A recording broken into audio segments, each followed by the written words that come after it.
حیات دنیاوی کے 5 انوار جن میں سے ہر دور میں ایک شے انتہائی اہم ہوتی ہے، توجہ کا مرکز بنی ہوتی ہے۔ ابتدائی دور ہے، بالکل بچہ ابھی ہے، کھیل، بس لائف، اس کے سوا اسے کوئی زندگی سے سروکار ہی نہیں، زندگی کے تلخ حقائق ابھی اسے معلوم نہیں۔ بھوک لگی تو رو پڑے، ماں نے دودھ پلانا ہے، کھلانا ہے، ان سے تو کچھ نہیں کرنا اسے، وہ لائب کھیل۔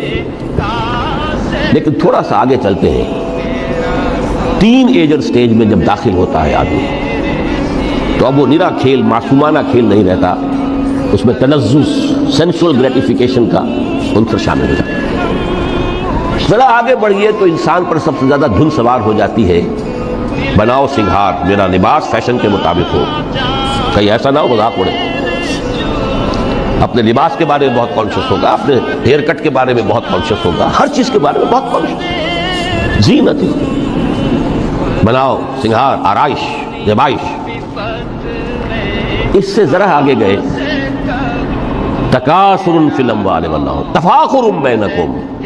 یہ سمجھیے کہ تقریباً 30 برس کی عمر جب انسان کی ہوتی ہے، اب فخر، تفاخر، یا دولت پر فخر ہوگا، یا نسب پر فخر ہوگا، یا اپنی کسی سیاسی حیثیت پر فخر ہوگا، اپنی چودراہٹ پر فخر ہوگا۔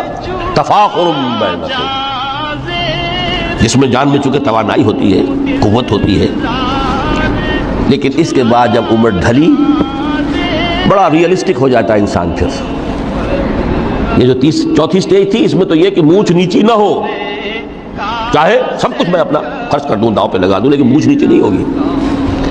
آخری سٹیج وہ ہوتی ہے کہ پھر ہوکا لگ جاتا ہے آدمی کو، تکاثر فی الاموال والاولاد، مال اور اولاد کی کثرت کثرت کثرت۔ اب یہ ہوتا ہے کہ مونچھ نیچی کیا، مونڈ بھی دی جائے تو کوئی حرج نہیں، مال آنا چاہیے۔ Very realistic.